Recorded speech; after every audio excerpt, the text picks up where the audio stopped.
Okay, so let's continue with the lecture on substance abuse. Oops.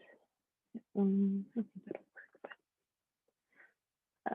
Let's try. Okay, so social work roles.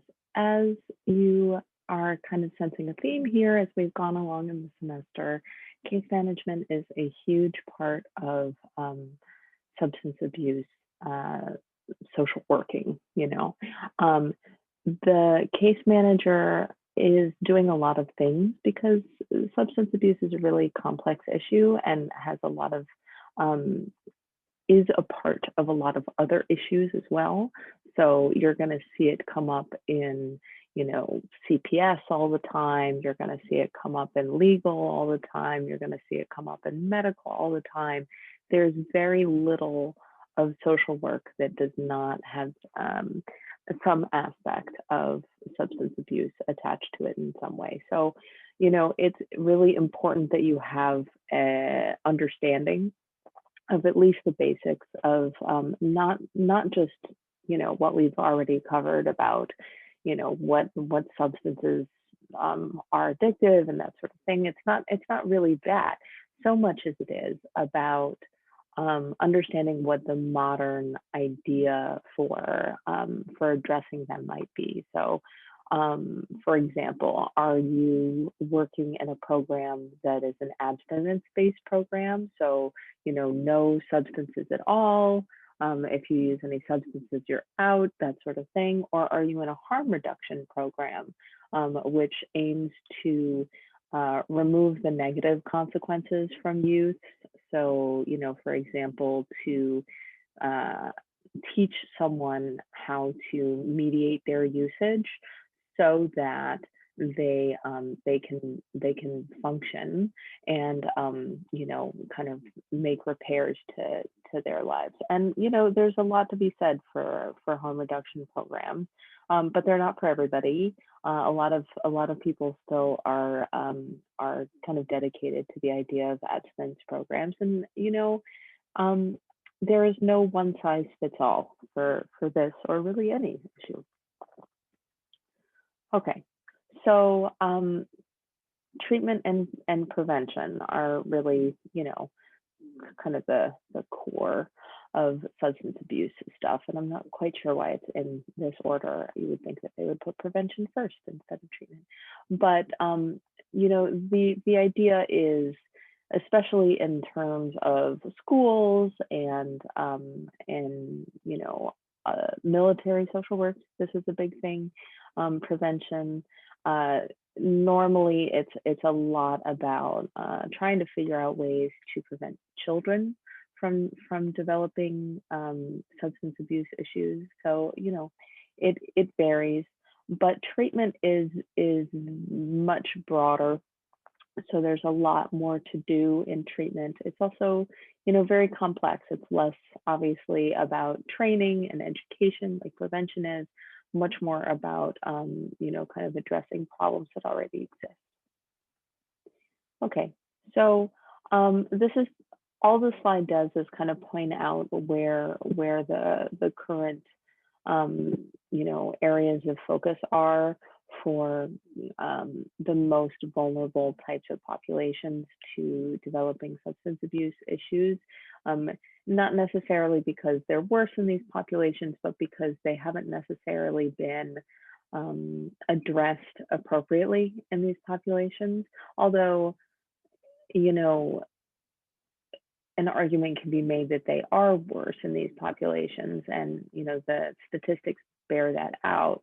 Um, Kind of because of all that systemic stuff that we've been talking about all semester long, that basically, if you are not an upper class white male, you're going to suffer with some systemic stuff. So that is sort of why attention has been turned to these specific populations, because they're the ones that have developed biggest issues um, around substance abuse um, in the news and that sort of thing. So um, it's really, really important that we don't just focus on a few groups, and that we acknowledge that substance abuse is something that affects every population.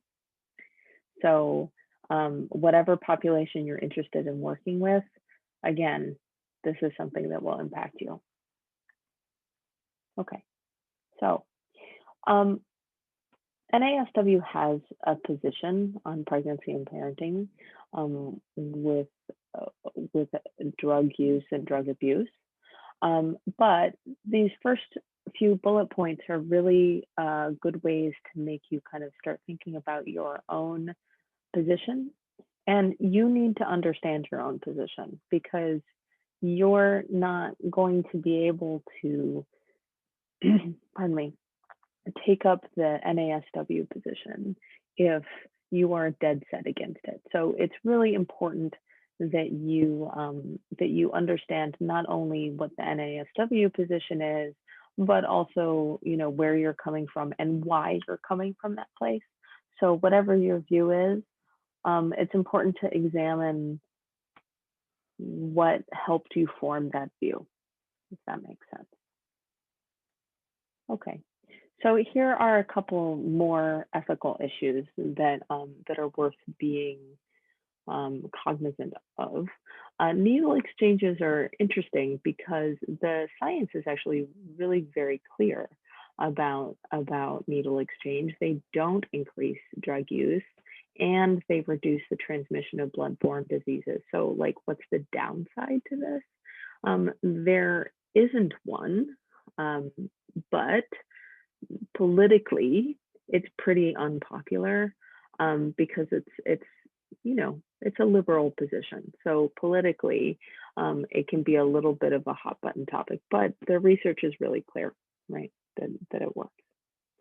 Legalization of it depends on the drug, right? So criminalization. This is a much more complex question than needle exchanges, because it does depend on the drug in question to a certain degree, and also, you know, there are politics here too, but it's a much different scale. The needle exchange question is a very simple one. It's a very small question. Legalization of substances is a huge question, because each substance is going to need its own consideration about what context it's legalized in, what the requirements are, all of that stuff, and it's very complex. The arguments about violence and taxes and all of that stuff are all appropriate to a certain degree, but we have to be really, really careful here, again, about the systemic oppression that we might be perpetuating by not legalizing at least some of these drugs. Okay, so to kind of continue with that thought, criminalization or treatment, the real question here is, do you send somebody to jail for using, or do you send them to treatment? And it's really a complex question, and to me, it's more about, is the use, the abuse, or whatever the drug situation is it occurring in the context of another crime? So, for example, are we talking about somebody who got high and then committed a crime? Or are we talking about somebody who, had a busted taillight and got pulled over with, too much weed in the car? And I do think that those are two different questions. So I'm interested to know what you think as well. Okay, so a few things going on here about emerging issues. The thing I want to talk about here mostly is the workplace one, because it's coming up a lot in terms of marijuana and drug testing and states with legalization and all of that stuff. And that's something that's really important to a lot of people because a lot of people do use marijuana recreationally and argue that if it's legal, why is it any different than, you know, drinking? You know, you're not tested for alcohol at most jobs, right? Why would you be tested for marijuana? I think that's a decent argument, but the politics is not caught up. Okay, so that's a lecture for today. If you have any questions or anything that you want to talk about, please do come to my Zoom office hours on Friday from 5 to 6. Thank you so much, and I will talk to you soon.